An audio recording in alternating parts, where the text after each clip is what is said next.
अस्सलाम वालेकुम नाज़रीन। इशूज़ में तव्हांखे भली कार मांझंद लॻ वेन ऐं ट्रक विच में टक्कर ऐं 17 माण्हू हुन में पंहिंजूं ज़िंदगियूं विञाए वेही रहिया। इंतहाई ख़ौफ़नाक हादसो हो। हादसा सॼी दुनिया जे अंदरि जीअं त थींदा रहनि था, पर उनखां पोइ एमरजेंसी बुनियादनि ते उनखे कीअं मुंहुं ॾिजे, खोड़ सारा तरीक़ा ऐं जदीद बुनियाद आहिनि सॼी दुनिया जे अंदरि। पर बदकिस्मतीअ सां मांझंद लॻ जेको हादसो पेश आयो,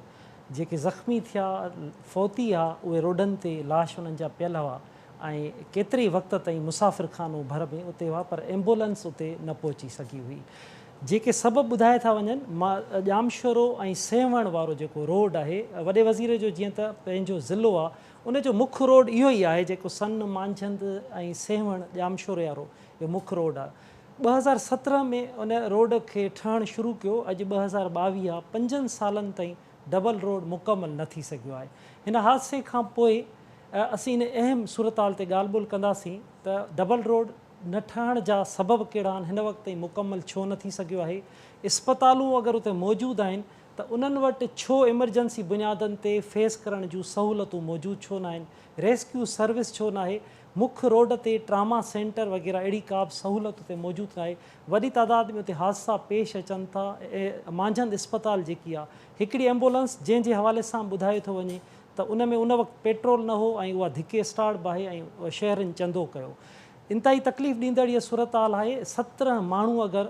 या ॿुधायो थो वञे त हिकु वधीक ॿियो माण्हू बि फ़ौत थियो आहे, 18 माण्हू अगरि उते फ़ौत थी था वञनि, 18 ख़ानदान रुली था वञनि ऐं उन खां अलावा ॿियनि केतिरनि ई सवनि माण्हुनि जा घर उजड़ी चुका आहिनि। बजेट बि असां वटि मौजूदु आहे, वॾी तादाद में रोडनि जी बजेट बि अचे थी। हेल्थ जी बि असां वटि लखे ऐं अरबे रुपया, 172 अरब रुपया रुगो सालाना बजेट आहे। इस्पतालुनि जी इहा कंडीशन छो आहे? मोटरवे पुलिस बि उते मौजूदु आहे। टूल टैक्स जेको आहे उहो बि उते उगाड़ी कई थी वञे, ॾंड बि विधा वेंदा आहिनि माण्हुनि जे मथां। उन बावजूदि बि माण्हुनि खे सहूलियतूं नथियूं मिलनि। सॼी दुनिया ट्रांसपोर्ट जे हवाले सां जदीद उन्हनि प्लानिंग सांदी आहे, रोडनि जे हवाले सां सॼी दुनिया जदीद थी आहे। फ़क़ति अगरि असां सिंध मां ॿाहिरि बि वेंदासीं, इस्लामाबाद जा रोड ॾिसंदासीं, मोटरवे ॾिसंदासीं, जदीद बुनियादनि ते अगरि रोड बहितर ठहियलु हुजनि था, सहूलियतूं आहिनि ऐं जदीद आहिनि, त हादसा जेके आहिनि उहा बिल्कुलु घटि थी था वञनि। सॼी दुनिया में हादसा थियनि था, पर उन्हनि खे फेस कयो थो वञे। बदकिस्मतीअ सां असां वटि माण्हू भोॻे थो। उन अहम इशूअ ते असां ॻाल्हि ॿोल्हि कंदासीं। असांखे ॼामशोरे मां असांजे रिपोर्टर अज़ीम बारी जो जॉइन कयो आहे।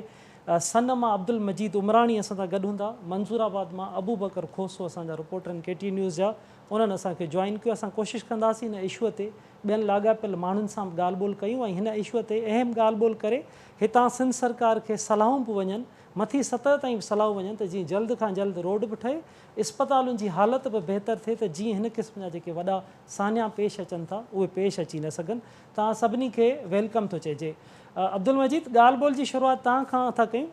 त तव्हां जॾहिं हीउ हादसो पेश आयो, तव्हां उते पहुतव, कहिड़ियूं तव्हांखे कोताहियूं ऐं नाहिलियूं नज़र आयूं इंतिज़ामिया जूं? असल में जीअं त मांझंद इलाइक़े में DC ॼामशोरो समेत जेका दिल्ली जी इंतिज़ामिया आहे, उन जूं हर रोज़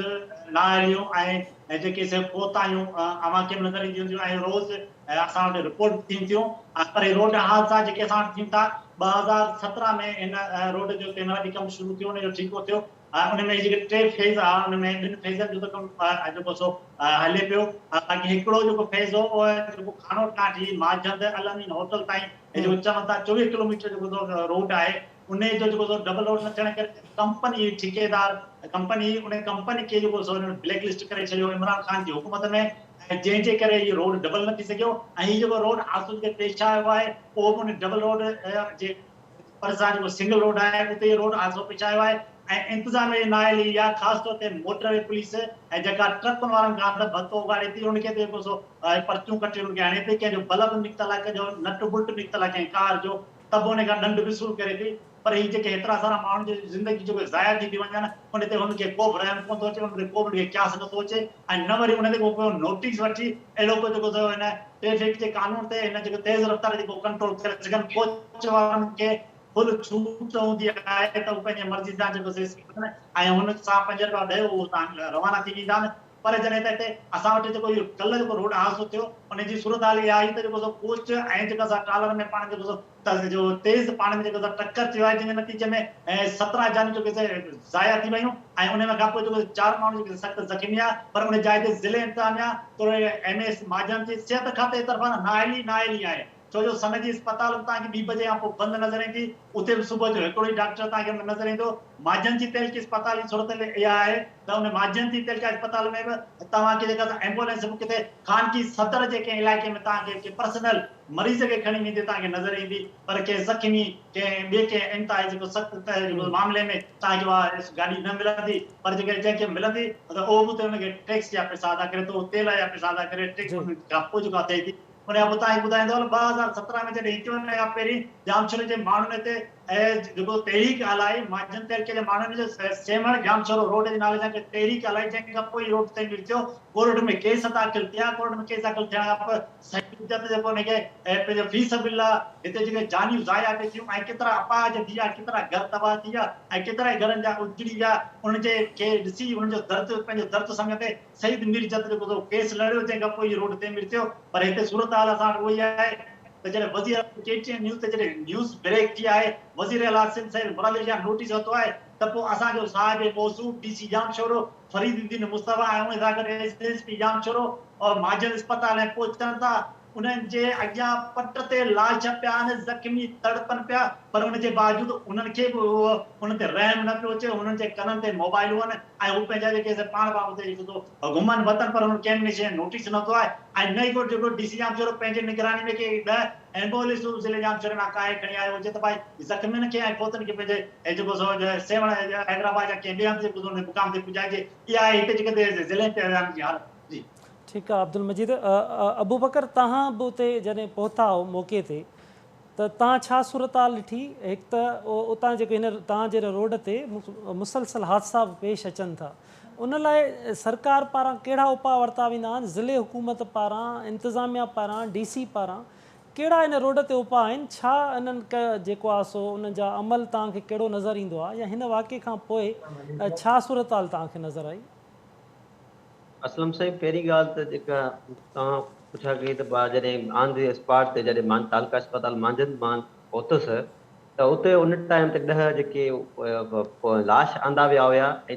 जेके 4 जेके ज़ख़्मी हुआ उन वक़्तु जेके आहिनि ऐं हिकु एम्बुलेंस में 2 खणी आया ठीकु आहे ऐं उन टाइम जेका पोज़ीशन सूरत हाल हुई जेॾी महिल 10 लाश उते पियल हुया उते अफ़सोस अचणो पए थो त लाशनि लाइ बेड बि न हुया कुझु लाश जेके पट ते पियल हुया ऐं इंतिज़ामिया बिल्कुलु गाइबु हुई ऐं बिल्कुलु ऊंदाहे हुई तालका अस्पताल मंझंदि ॾिसिजे त करोड़नि जी बजट आहे उते लाइट न हुई ऊंदाहे बिल्कुलु ई जेके मां अमलो बि गाइबु हुयो शहरी जेके हिन हादसे जो ॿुधी करे वॾे तइदाद में उते शहरी पहुतल हुया लाश जेके आहिनि उहे कुझु पट ते पियल हुया कुझु शहरीनि वरी खणी बेड ते रखिया ऐं जेके जिन ज़ख़्मियुनि खे उते आंदो वियो हुयो उहे ज़ख़्मी तड़पंदा रहिया पर उन्हनि वटि ऑक्सीजन बि न हुयो जीअं ज़ख़्मियुनि खे उते तुरत ऑक्सीजन ॾेई सघे या उनखे कुझु फर्स्ट एड करे सघे अमलो त बिल्कुलु गाइबु आहे जॾहिं त उते लाइट न हुई MS जेको मांझंदि उनखे वाक़ई वारे जाइ ते पहुचणु खपिया पर उहो बि उन वक़्तु न हुयो ॿियो उते जेको शहरनि उते जेको असां मूं ऑब्ज़र्व कयो त सिर्फ़ु हिकु डॉक्टर मौजूदु हुयो जॾहिं त ॿियो जेके हेठियों लोअर स्टाफ जेको हुयो उहो पंहिंजे वसवार कमु करे रहियो बाक़ी बिल्कुलु ई जेके ज़ख़्मी हुया उहे तड़पंदा रहिया ऐं उन खां पोइ जेके आहिनि कुझु जेके ॿिया फोती बि आंदा विया ऐं उन खां पोइ ज़ख़्मी जेके हुया उहे तक़रीबन अधु कलाक ताईं पियल रहिया एम्बुलेंस जी सूरत हाल उते जेका तव्हां फुटेजिस में ॾिठी हूंदी उते मां दी स्पॉट इहे फुटेजिस वरिता ॾिसो त हाणे उन एम्बुलेंस जेकी आहे उनखे धिको ॾेई करे मोकिलियूं त वञी ज़ख़्मियुनि खे खणी अचे हाणे तव्हां पाण ॾिसो त एम्बुलेंस जेका ख़राबु हुई ऐं जनरेटर न हुयो उते जेको हिकु शहरी मोहम्मद साले काची आहे उन उते जेको आहे न 1000 रुपया ॾेई जनरेटर लाइ तेल घुरायो आहे वॾे अफ़सोस जहिड़ी ॻाल्हि आहे करोड़नि जी बजट आहे 1000 रुपया जेके आम जेके सोशल वर्कर ॾियनि त पोइ वञी जनरेटर स्टार्ट थिए उते जॾहिं पहिरीं माण्हुनि शहरनि उते अमले खे चयो पिए त बाबा तव्हां जनरेटर हलायो उन्हनि चयो त असां वटि पैसा न आहिनि जनरेटर जा इहे पेट्रोल जा अफ़सोस जहिड़ी ॻाल्हि आहे उन्हनि वटि इंसानियत उन्हनि में हुई कोन्हे हाणे ॾिसो लाश पियल आहिनि ज़ख़्मी तड़पनि पिया ऐं उन्हनि खे माना उन्हनि पेट्रोल बि न घुरायो जॾहिं त उन्हनि जेके शहरी हुआ उन्हनि पंहिंजे मदद तहत पेट्रोल बि घुरायो जेका एम्बुलेंस हुई उनखे बि धिके स्टार्ट करे हलायूं ठीकु आहे ऐं उन खां अलावा ॿियो जेको तव्हां सुवालु कयो त कहिड़ा उपाउ थियनि था असलम साईं ॾिसिजो त हीउ जेको आहे जामशोरे खां वठी ऐं सेवण ताईं जेको आहे पहिरीं सिंगल रोड हुयो 2016 में जेको आहे सईद अहमद मीर जा जेको वकील हुन पेटिशन दाख़िल कई उन खां पोइ हाई कोर्ट जेको फ़ैसिलो ॾिनो जंहिंमें हिननि जा NHA वारनि जा टूल बि बंदि थिया हुया ऐं जेके हिन हैवी ट्रांसपोर्ट जेका हुई उहा बि हिन इंडस हाईवे तां बंदि थी वई 2016 में छाजे करे इहो हिन में हादसा वधिया त आमरी पुल जेका हुई उनखे हितां खोलियो वियो जंहिंजे करे जेके ट्रैफिक जाम आहिनि इंडस हाईवे ते सॼो बार इंडस हाईवे ते पियो छो जो ड्राइवरनि जो टाइम बचियो पिए हे उतां जेके हू मटियारी साइड खां नेशनल हाईवे तां वञनि त उते उन्हनि खे जेके 1.5 कलाक वधीक सफ़र करणो पियो अबू बकर पाण ॻाल्हि ॿोल जारी रखूं था डॉक्टर विनोद कुमार DHO जामशोर असां लाइन ते मौजूदु आहिनि डॉक्टर साहब अस्सलाम वालेकुम साईं वालेकुम सलाम डॉक्टर साहब हादसो पेश आयो एक्सीडेंट हो एतिरा माण्हू फोत थी विया उन खां पोइ जेके उपाउ हुआ अस्पताल जा जेके सिहत खाते जा हुआ एम्बुलेंस चवनि पिया उहा धिके स्टार्ट थी ऐं उन खां वक़्त ते न पहुती उन में पेट्रोल बि माण्हुनि विधो मांझंद अस्पताल ऐं सॼी जेकी उनड़पुरा मांझंद आहे इन अस्पतालनि जो छो अहिड़ो हाल आहे तव्हां DHO आहियो हाज़िर हाज़िर मुंहिंजा अस्सलाम वालेकुम डॉक्टर विनोद कुमार दा DHO जामशोर मुंहिंजा जी जी हाँ बिल्कुल जी हाँ हाणे जेको तव्हां मूंखां सुवाल पुछो जी त अस्पतालुनि जो हाल ईअं छो आहे जी ठीकु आहे हिकु इहा जेका तालका हॉस्पिटल आहे इहा ऑटोनॉमस आहे जी ऐं उन में जेको स्टाफ आहे उहो स्टाफ ओॾी महिल मौजूदु हो इवनिंग शिफ्ट ई उनजो डॉक्टर साहब कैजुअलिटी मेडिकल ऑफिसर उहो मौजूदु हो उनजो पैरामेडिक्स अमलो सॼो मौजूदु हो अच्छा उन खां पोइ इन सॼे जेको आहे सो माना तमामु माना ॾुखो ईंदड़ हादसे जे करे जेके पैरामेडिक्स असांजा मांझंद शहर जा उहे नियर अबाउट उहे 10 खनि उन में कुझु अहिड़ा माण्हू आहे जिन जो कमु माना सुयूं हणण या पटी करणु न हो वैक्सीनेटर आहे उहे बि वीचारा मदद करण लाइ सभिनी माण्हुनि सां आया हिकिड़ी ॻाल्हि ॿी ॻाल्हि उते ऑन रोड 2 एम्बुलेंस मौजूदु हुयूं ॿी ॻाल्हि त असां टोटली विथ द जेको आहे सो cooperation of director general health Sindh near about 35 उते असां प्रोवाइड करे चुका हुआसीं ओॾी महिल माना एम्बुलेंस अच्छा डॉक्टर साहब पोइ जेके फुटेजिस नज़र पिया आया त मुसाफ़िर खाने में लाश पिया हुआ ज़मीन ते पिया हुआ इन ताईं बेदर्दी सां ॻाल्हि ॿुधो मुंहिंजा भाउ स्टाफ हो हिकिड़ो ओॾी महिल इवनिंग में 6 ठीकु हिकिड़ो डॉक्टर हो हुननि जेके खयां जेके बेडनि ते रखंदा पिया अचनि को बि ॿियो माण्हू कोन हो हू खणंदा पिया वञनि जीअं हू वांदा थींदा विया सभिनी खे बेडनि ते शिफ्ट कंदा विया आख़िर तव्हां फुटेज ॾिसो अहिड़ी का बि ॻाल्हि न हुई मां ओॾी महिल थाणे भूला खान जी विज़िट कयोसि मूंखे थ्रू मीडिया वरी MS जे थ्रू ख़बर पई मां नियर अबाउट लूणी कोट वरितुसि लूणी कोट खां मांझंद ताईं असां अधु कलाक में पहुतासीं ठीकु आहे न DC साहिबु वाट थियो DC साहिबु मूंखां 15 मिंट अॻु में पहुतो अच्छा डॉक्टर साहब जामशोरे खां मिसाल तौर DC साहिबु अगरि उन हंध ते पुॼे थो लाज़मी आहे कलाक खनि त लॻी थो वञे न उन बावजूदि जॾहिं DC साहिबु उते पहुतो उन बावजूदि बि हिकिड़ो लाश रोड ते पियो माना उन वक़्त ताईं बि एम्बुलेंस सर्विस उहो हॉस्पिटल में ई हो त हू खणनि पिया ज़मीन ते पियो न मुंहिंजा भाउ ॻाल्हि ॿुधो तव्हां एॾो वॾो हादसो तव्हां मूंखे ॿुधायो माण्हुनि जी दिलियूं दहलजी वयूं डॉक्टर साहब बिल्कुलु असां मञूं था हादसा थींदा आहिनि दुनिया में बि पर पाण वटि इन खे त एतिराफ़ करणु घुरिजे त रेस्क्यू सर्विस एमरजेंसी बुनियादनि ते फेस करण लाइ पाण वटि इन रोड ते को ट्रामा सेंटर अहिड़ी सहूलियत त का बि कोन्हे जेके इंजर्ड पर्सन्स आहे जी ठीकु आहे उहे 6 इन नंबर्स आहे हिकिड़ो जेको इंजर्ड उहो मामूली हो जेको माण्हू बची वियो उन्हनि सां गॾु जी ठीकु आहे न उन कुदरत वारे सां कन ते मामूली हुनखे धको हा असां उन्हनि 6 खे उन्हनि रेस्क्यू कयो एतिरे क़दुरु हिकिड़ो माण्हू लम्स जेको आहे शाम जो गुज़ारियो उन वेंटिलेटर थियो उनखे उन्हनि ऑक्सीजन प्रोवाइड कई गैस हणी इहो जेको चओ था न हेठि पियो जी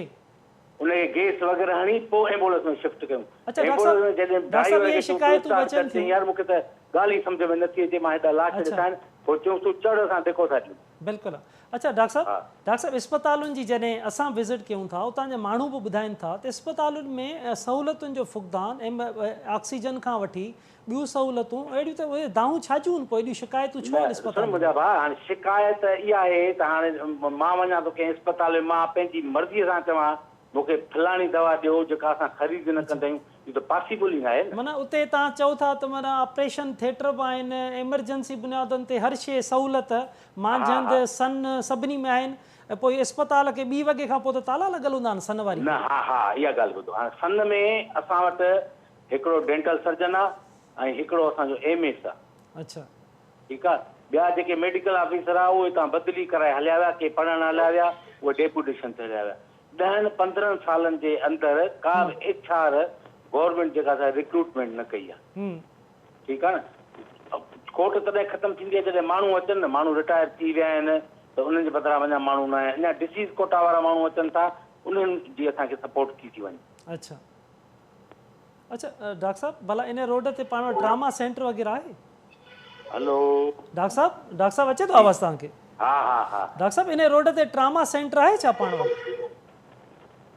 ट्रामा सेंटर को असांजे अंडर में त न आहे, बाक़ी जेके हिते BHU वग़ैरह आहिनि न उहे PPHI जे अंडर में आहिनि। इहा अस्पताल तरफ़ असां वटि असांजे सुपरवाइज़री में आहे, बाक़ी उहो ऑटोनॉमस। अच्छा अच्छा, इन मेन रोड ते अगरि ही हादसा पेश अचनि था त उन लाइ तव्हां सरकार खे कहिड़ियूं सलाहूं ॾींदा? इन अक्सर हिते हादसा पेश सरकार खे इहा सलाह ॾींदासीं त हिते जेको आहे न एम्बुलेंसूं जेका जेसिताईं सिंगल रोड आहे, अच्छा, त इहे एम्बुलेंसूं माना असांखे प्रोवाइड कनि या पाण कंहिंजे बि थ्रू इन्हनि 20-22 किलोमीटरनि ते हुजे। हिकिड़ी तव्हां वटि एम्बुलेंस घणियूं आहिनि डॉक्टर साहब उते? जी, एम्बुलेंसिस घणियूं आहिनि तव्हां वटि? असांजे डिस्ट्रिक्ट में 38 आहिनि असां वटि ऑन रोड। उहे सभु हलंदड़ आहिनि डॉक्टर साहब? हा, उहे सभु हलंदा। अच्छा, भला प्राइवेट इदारा बि आहिनि उहे बि जेके ख़ैराती इदारा उन्हनि जूं एम्बुलेंस बि हूंदियूं आहिनि, छा मांझंद इन रोड ते उहे न आहिनि? उन्हनि बि असांखे सपोर्ट कई न ओॾी महिल। उहे अॻु में एम्बुलेंसूं बीहारींदा माना रोड ते, जॾहिं इहो रोड सफ़ा बिल्कुलु ठहियल न हो न, तॾहिं उहे बीहारींदा, को बि हूंदो आहे अहिड़ी का ॻाल्हि रेस्क्यू करे उन्हनि खे हॉस्पिटलाइज़ कंदा। उन्हनि हाणे वरी छॾे ॾिनो आहे। अच्छा हा अच्छा, डॉक्टर साहब तव्हांजी महिरबानी आहे, तव्हां टाइम नो, पर ही जेके इन पासे जा माण्हुनि जूं शिकायतूं अक्सर असांखे मिलनि थियूं, उनड़पुर जूं, मांझनि जूं, सन जूं, समूर मंज़ूराबाद जूं, न्याणियूं औरतूं मिसाल तौरु वञनि थियूं, गायनाकोलॉजिस्ट उते कोन्हनि के, इहो बि मालूम थियो आहे? मुंहिंजा ॿार HR जी जेसिताईं घटिताई हूंदी तेसिताईं इहे किथां प्रोवाइड कंदासीं। वरी जेका गायनाकोलॉजिस्ट जेकॾहिं PPHI वारनि वटि आहिनि, प्रोवाइड आहिनि, पर पघार हुननि जी एतिरी थोरी आहे त हू हुननि खे अफोर्ड ई नथा करे सघनि। तव्हांजे अस्पताल में न आहे डॉक्टर साहब? असां वटि आहे, सन में आहे, ऐं इन अस्पताल मां हाणे बदिली थी आहे, मुंहिंजे ख़्याल में 2 महीना खनि थिया अथव। बाक़ी हुते LHVs आहिनि, 6 LHVs आहिनि। अच्छा, हा, कीअं जदीद कजे डॉक्टर साहब पंहिंजे अस्पतालुनि खे त जीअं एमरजेंसी खे फेस करे सघूं? जॾहिं थींदी जॾहिं असां सां सिविल सोसाइटी कोऑपरेशन कंदी। बजट त डॉक्टर साहब सिविल सोसाइटी वटि त न आहे, उहा त न, बजट जा सभु सामान आहिनि न मुंहिंजा भाउ। गाॾी खे तेल, ठीकु आहे, उहो मुफ़्त में नथो थिए। जेको आहे ऑक्सीजन जी सप्लाई उहा बाज़ार मां थी अचे, मेडिसिन उहा बाज़ार मां थी अचे, जेके बि माना शयूं सभु बाज़ार मां अचनि थियूं, सभु शयूं हिते मौजूदु हुयूं, इहे थोरी त मौजूदु न हुयूं। मूं जेको उते वेही ॾिठो त उनजे हिसाब सां का बि असांजे अमले जी कोताही न हुई। हिकिड़ो डॉक्टर हो वीचारो जेको इवनिंग ड्यूटी कयो, हादसो 2 बजे थियो, असां वटि लाश 2 लॻी 20 मिंटनि ते पहुता। मां 2:45 बजे पहुतो, DC साहब 3:30 बजे पहुतो। अच्छा डॉक्टर साहब, हेॾी वॾी अस्पताल में हिकिड़ो डॉक्टर हूंदो आहे तव्हांजो? हेॾी वॾी अस्पताल में हिकु डॉक्टर हूंदो आहे? न, असां टोटल मेडिकल ऑफिसर 3 आहिनि। तव्हां चयो न डॉक्टर साहब हिकु डॉक्टर हूंदो? ऐं ॿुधो न मुंहिंजा भाउ जी, शिफ्ट वाइज़ जेको आहे हिकिड़ो ई डॉक्टर इवनिंग में ईंदो न। हा, हिकिड़ो ई त ईंदो न। ॿिया जेके स्पेशलिस्ट आहे उहे पंहिंजा 2 बजे हलिया विया, उहे सभु स्पेशलिस्ट आहे। केवल मेडिकल ऑफिसर असांजो हिकिड़ो हुते मौजूदु हो जेको ऑन ड्यूटी हो। अच्छा, ऐं उनखे वॾी शाबत आहे। MS साहब आयो, उहो बि असां सां गॾु हो। हर क़िस्म जो कमु असां डॉक्टर साहब MS खे मोतल कयो वियो आहे छा? मेडिकल ऑफिसर ई अमले कयो। MS खे मोतल कयो वियो आहे? न, अहिड़ी का असांखे को बि नोटिफिकेशन न मिलियो हींअर। अच्छा, ये इतला मिली रहा अहिड़ी का माना इन में सदाकत न आहे? न, हाली भले असांखे अहिड़ा का बि ऑफिशियली अहिड़ी का बि ॻाल्हि न मिली आहे। अच्छा, ठीकु आहे डॉक्टर विनोद साहब, वरी महिरबानी तव्हांजी, तव्हां KT न्यूज़ खे वक़्तु ॾिनो। अज़ीम बारी जो डॉक्टर साहब जी तव्हां ॻाल्हि ॿोल ॿुधी रहिया आहियो। सहूलियतुनि जे हवाले सां डॉक्टर साहब दावा करे रहियो त सभु अस्पतालुनि में मौजूदु आहिनि, एमरजेंसी बुनियादनि ते हू फेस बि करे रहिया आहिनि। मां तव्हांखां मालूम कंदुमि हीउ सॼो जेको रोड वञे थो जामशोरो, मांझंद, सन, सेवण ताईं, इन रोड ते अहिड़ा हादसा मामूल बणियल आहिनि, अक्सर हिते हादसा पेश अचनि था। मोटरवे पुलिस बि हिते मौजूदु आहे। छा भला का उन बावजूदि बि पुलिस पुॼे थी, डिप्टी कमिश्नर आहिनि, असिस्टेंट कमिश्नर्स आहिनि, इन रोड जे हवाले सां छा का अहिड़ी का प्लानिंग कोन्हे त के उते जेके रेस्क्यू जा के सोर्सिस या को एमरजेंसी बुनियादनि ते के टीम्स उते मौजूदु हुजनि जीअं हादसे थियण सां ई उनखे फेस करे वठनि? असलम साईं महिरबानी एम इशूअ ते जेको प्रोग्राम तव्हां कयो गुज़िरियल ॾींहुं जेको अफ़सोसनाक वाक़ियो पेश आयो त कंडियारे सां तालुक़ु रखंदा हिकिड़ा बोरियत जेके आहिनि उहे कराची जेके आहिनि कम सां वञी रहिया त मंझंदि भरिसां जेको अफ़सोसनाक वाक़ियो पेश आयो जंहिंमें 17 बोरियत जेके आहिनि उहे अजल जो शिकार बणिजी विया। सहूलियत जी तव्हां ॻाल्हि कई त ज़िले में जेको डिप्टी कमिश्नर जाम शुरू आहे, SSP जाम शुरू आहे, ॿिया जेके इदारा जेके आहिनि उहे जेके आहिनि 2016 में जेको आहे जामशोरे जे सियासी माण्हुनि सियासी समाजी माण्हुनि जेको आहे हिकिड़ी एहतिजाजी तहरीक शुरू कई, तंहिंखां पोइ हिकिड़ो वकील तरफ़ां जेको हाई कोर्ट में हिकिड़ी पिटीशन दाख़िल कराई अथनि सेमन रोड जेको आहे अॻे फुली रोड सॼो ईंदो उनखे डबल रोड कयो वञे, तंहिंखां पोइ सिंध हुकूमत जेको आहे मजबूर थी जेको आहे उनजो कमु शुरू करायो। नेशनल हाईवे अथॉरिटी वारा जेके आहिनि उन्हनि कमु शुरू करायो, तंहिंखां पोइ हिन वक़्तु त उन रोड ते जेको जामशोरे खां सेवण ताईं का बि सहूलियत न आहे। DHO चवे थो त असांजी अस्पतालनि में सहूलियतूं आहिनि, एम्बुलेंसूं बीहारणु घुरिजनि। मां उते मौजूदु हुउसि मांझंदि अस्पताल में त MS जे साम्हूं DHO खां पुछियो त डॉक्टर साहब तव्हां ॿुधायो त ज़िले में तव्हां ॾे एम्बुलेंसूं घणियूं आहिनि, आख़िर छो नथा तव्हां जामशोरे खां सेवण ताईं तव्हां पंहिंजूं जेके आहिनि एम्बुलेंसूं बीहारियो। हुन DHO जो जेको मौक़िफ़ साम्हूं पियो आयो त असां